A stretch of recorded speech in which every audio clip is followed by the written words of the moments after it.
misaotranao jeso malalo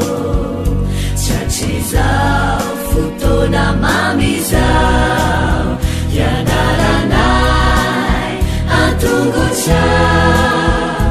izahay izay mpianatrao koa mitenenare jeso malalo izahay iaino tsaranao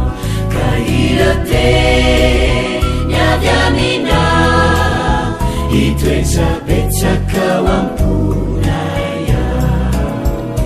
koa mitenenare jeso malalo izahay iaino tsaranao ka iroteny avy aminao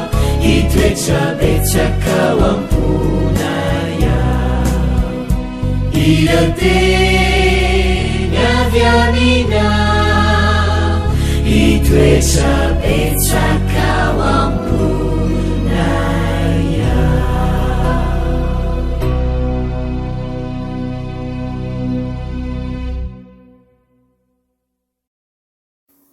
miaraba indrindra tompoko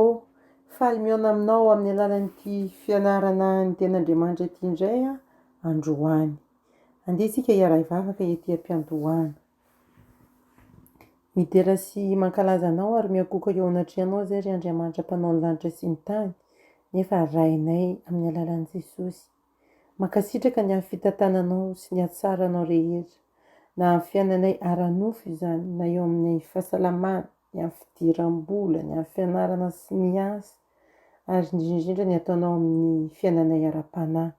ny fahasoavana izay raisinay amin'ny alalan'i Jesosy ny fitahiana ara-panahy rehetra isaoranay ianao izany ary mankasitraka indrindra no izao fotoana izay hafanay miaraka mandinika ny teninao izao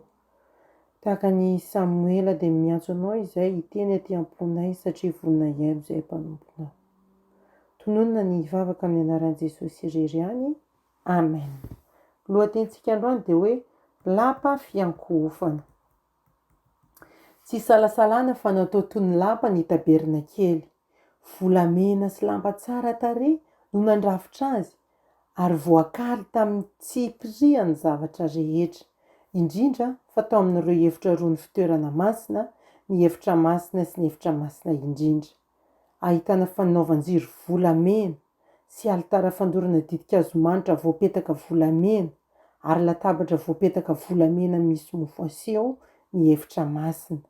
ary ao amin'ny hefitra masina indrindra no misy ny fiaran'ny fanekena izay voarakotra volamena koa lapa tokoa ny tabernakely ary ny mpanjaka no nanapaka sy nitarika ny fiankohofana tao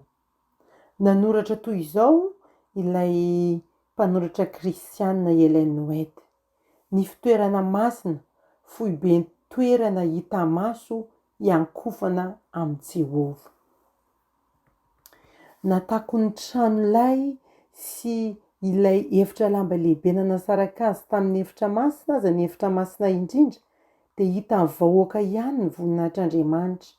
tsy nahita ny endriky ny tompo ny toetra teo amin'ny fiaran'ny fanekena izy ireo saingy nahita ilay rahona kosa na Shekina izay nandrakotra azy ary ny hazavan'ny lanitra izay niposaka avy aminy sy nameno ny toby nonina teo amin'ny vahoakany tokoa Andriamanitra ary nosoritan'ilay mpanoratra nresahako teo Ellen White mazava fa i Jesosy no nonina teo amin'ny olona ny firafitry ny tempolo koa dia voakajy mba hatsotra ny lalan'ny mpivavaka manatona sy miakoka amin'Andriamanitra ny fanaka tsirairay dia maneho amin'ny mpivavaka dingana iray mba handrosoany amin'ny fifandraisana ety amin'Andriamanitra ary koa fanehoanan'i Jesosy amin'ny fomba kanto milaza ny olona sasany fa misy lalana maro mankany amin'Andriamanitra saingy mampianatra amin'ny baiboly fa lalana tokana ihany no mitondra ho eo aminy dia Kristy i Jesosy mihitsy no nilaza hoe izao ny lalana sy fahamarinana ary fiainana sy misy olona mankany amin'ny ray afa-tsy amin'ny alalako ao amin'izao toko 7 ny 5 no misy an'izany teny izany. Raha fitinina ny lesitsika androany dia maneho sy manoritsoritra ny tabernakely ary maneho ny ankapobeny ny mahamasina sy mamirapiratra mendrika azy zany toerana zany satria Andriamanitra ilay mpanjaka amin'ny mpanjaka nonina tao ary nonina tao tokoa izy tamin'ny alalan'ny ilay Shekina dia nazavainy mihitsy fa i Jesosy no nonina tamin'ny olony tao amin'io tabernakely io. Ny fanontaniana dia hoe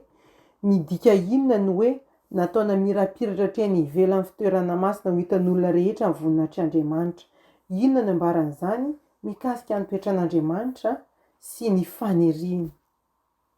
Zay zany ny fanontaniana mipetraka fa tena iangaviako anao ankasary an-tsaina hoe eo voninahitr'Andriamanitra hatreny voninahitr'Andriamanitra toy ny tamin'izany andro zanak'Israely izany tena tombontsoa lehibe ho an'zareo ary ny faniriako dia hiaraka hitan'izany voninahitr'Andriamanitra zany sika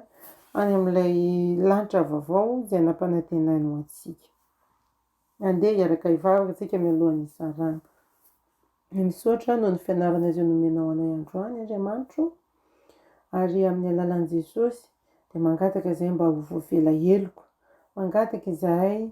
mba omenao anay ilay fiainana izay ao aminy, tsy fiainana mandalo eto ihany fa ilay fiainana mandrakizay indrindrandrindra.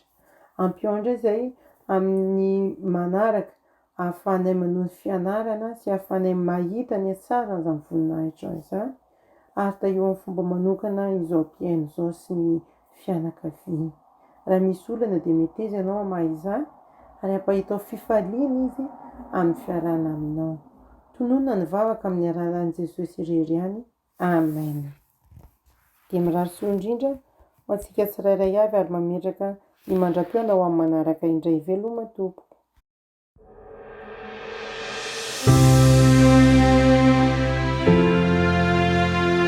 Mianatra eo an-tongotry Jesosy isan'andro.